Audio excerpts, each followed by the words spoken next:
Well, guys, I might have a problem here. I just shot a whole video, but I didn't shoot a video because I forgot to hit record. And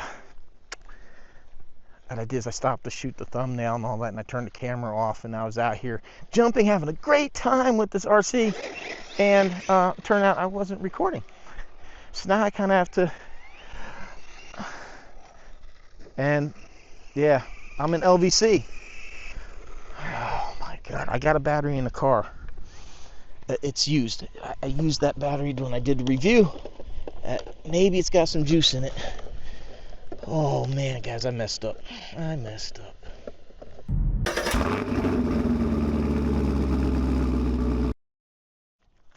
Well, I got my Gen's Ace bashing pack. I used this one on my review video, so luckily I still had it here with me. And my review video wasn't terribly long, so I think, hopefully, if I can at least get 10 minutes of runtime out of this thing, I think we'll be okay. I think so, maybe. Well, you guys don't want to hear me ramble for that long. Oh, wow. That's the worst thing you can do is, well, maybe not the worst thing, but come out here, shoot a video, and not actually shoot the video. Oh my God, I can't even tell you like how sickening that was when I go turn off the camera and I look and the screen is just white. There's no like red blinking light. The only problem is Gen's Ace is so tall. It makes it hard to get this body on. I know people will disagree with me, but I really like clipless bodies. I would have had it on and going instead of trying to like, get that going there. The tracks, as I get it up and running so much better. I know people don't like those battery trays, but the way they click in, swing it in, and be done with it, it's a beautiful thing.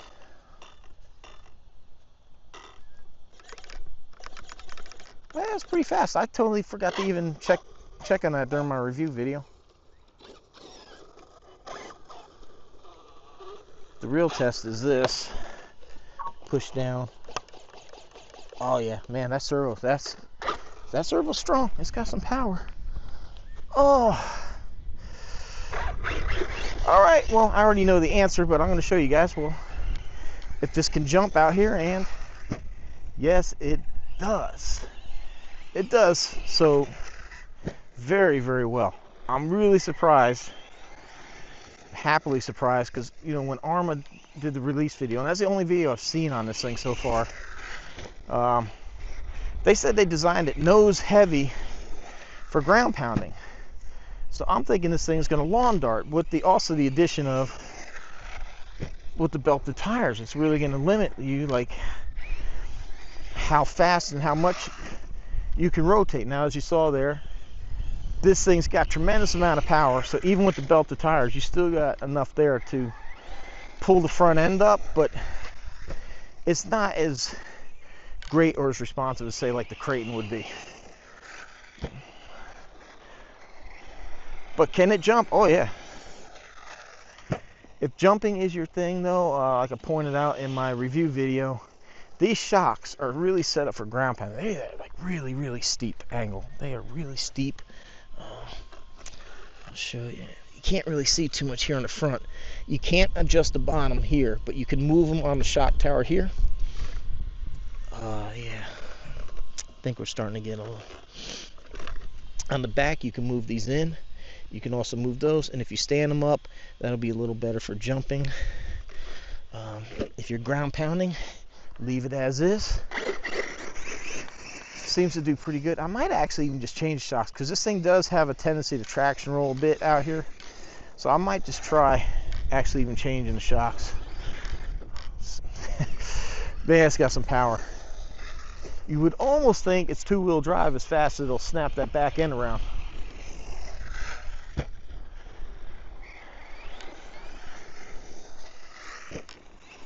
But yeah, man, as far as like ground pounding, she does fantastic. Look at this. I hope you guys can hear me, man. The wind is just brutal. I'm trying to put my back to it here, so I decided to come down here. But yeah, as far as ground pounding, It does a great job, man. It stays planted, does really, really well. Oh no. LVC. Oh man, this is gonna be the shortest video ever. Oh man, I really screwed that one up. I really screwed up. And the problem is I can't redo this because I'm literally leaving in the morning on a camping trip. So, and I just got the car. I haven't had a whole lot of time to do much. It's not like I just come out.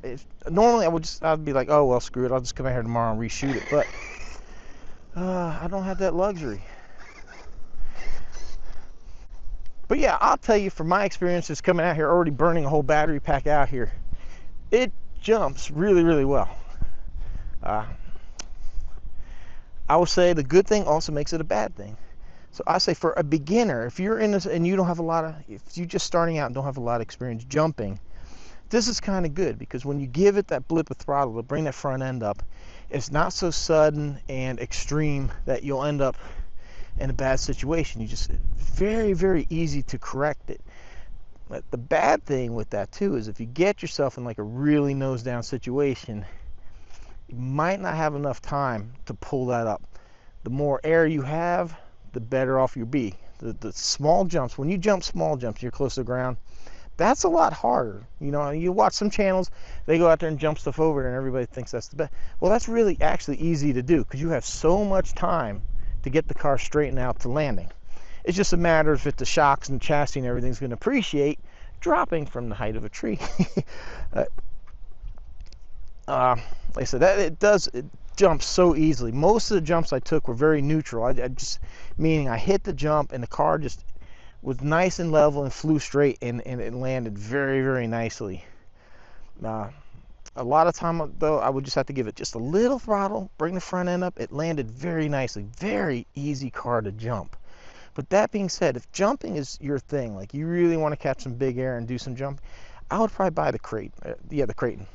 You know, get yourself, buy an RC, not based on the name or because you think it looks good. Buy it based on what it can do, what it can perform. The Kraton, now granted, I know you can change the tires on here, but the Kraton already has non-belted tires that will balloon up, and you can come out here and start doing doubles, triples right away. I'm not sure about triple, but if you have enough air, yeah. But you can come out here and do some backflips, you can do stuff like that. And if you want to run on some rougher terrain, the Kraton's going to give you a little more ground clearance. Now, if you're like me, really enjoy running fast on some ground, taking some turns, kicking around, this is definitely the route to go because this does it very well and it's fun. And can it handle jumps and stuff like that? Absolutely. So if you feel the need, like you just want to hit a couple jumps, you're safe because this thing is strong and it can handle it. So just something to consider. If you're on the fence about which way to go, if you really, between like a Talion or a Kraton, you might be, oh, I don't know which one. If you want to jump, want to catch big air, go Kraton. If you want to ground pound, if you want to race and be able to handle and take some turns, get the Talion. That's why we have these multiple RCs. You can't just try to make everything some big air basher just because, you know, it says EXB or whatever on it. Can it do it? Yeah, I'm pretty sure somebody's going to say whatever channel launched at 50 feet in the air and it was fine. Okay, cool, whatever. But don't forget, the harder the things hit, your ESC's taking a whack, the fans are, the battery's definitely taking some hits. You see people out there, their batteries are all ballooned up. Why is that? Oh, it's because they pancake the car into the ground. There's a reason we have suspension on the cars. And if you're just landing and smacking this shit into the ground, then you don't have enough suspension. I know people will argue that with me, but that's the way I see it. The suspension's there to absorb the impact, not can the chassis hit the ground? Yes. Well, you know, there's a certain point though it's too much. It definitely is too much. That's why people blow up ESCs and stuff like that, because circuit boards and that flex and tweak, and maybe components arc, something like that from the sudden jolt. But anyhow, really good RC. Expensive, yes, but I like it, man. I'm happy with this. Let's see, hopefully we can. Well, everyone, I apologize that I really screwed that up and I don't have the time to fix it. I'll come back out here. We'll have some fun. I'm thinking I'm going to come back out here, do a Talion versus Creighton video so we can see firsthand like how they both run to the grass, how they turn, they jump. So we'll be back out here before long. I'll go ahead and get like that video. But as far as it goes, I really like the Talion, but I throw the Creighton in there because I want you to be happy with your RC purchase, not buy something because it's the newest thing, or people maybe said it because, you know, the name's been around for a while and people have been wanting the Talion back for a while. So, you know, just get it based on your driving style. I mean, like I said, here, look at how low this is. Look at how stretched. Now, we'll come in here. Look at that mean RC. Now, granted, it's up on the ramp here, but look at the ground clearance. Look at the tires. Look at how fat and tall they are. So there's no right or wrong. There's no anything. You know, like I would tell people, if you want to do big jumps and have some fun, buy an X-Max. If you want to ground pound and race on the thing, you buy an XRT. You buy an RC that fits your driving style. And for me, I love ground pounding, and this one really puts a big smile on my face. I've really been enjoying this RC. And, you know, at least I had fun. I didn't get to video it, but I had some fun running down the first battery pack. But like I said, I have a camping trip coming up, and I'm still trying to think what RC cars I want to bring for that. I have an idea, and I'm not sure if I can fit it in the RV. It's kind of a larger one and that. So look for some camping videos coming up. And more with this, man. I do like this car. So if you're interested in it, I'll leave a link down below. Helps me buy stuff for this channel. Like, I bought this car. This is not a sponsored video. I bought this my money. So anything you guys can do, and those of you that do shop Amazon with my start at my store, and anything you buy, coffee, whatever, I get credit for. If you're interested in some RC stuff, people ask me all the time where I get tools or whatever. I have an RC section in my store as well, so go ahead and check that out. Find some cool stuff.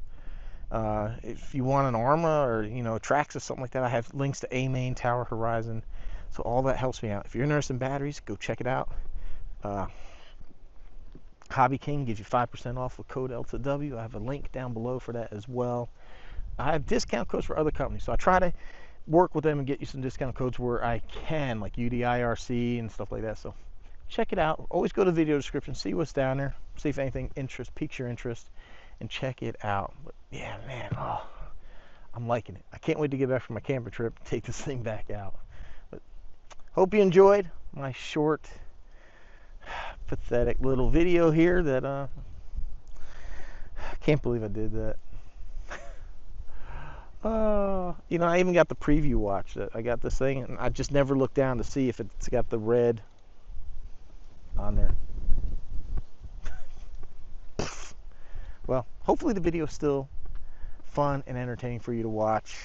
Really sucks to screw that up, especially when it's a brand new release, but I just don't have time to fix this. But appreciate you watching. Thanks for the support. We'll see you on the next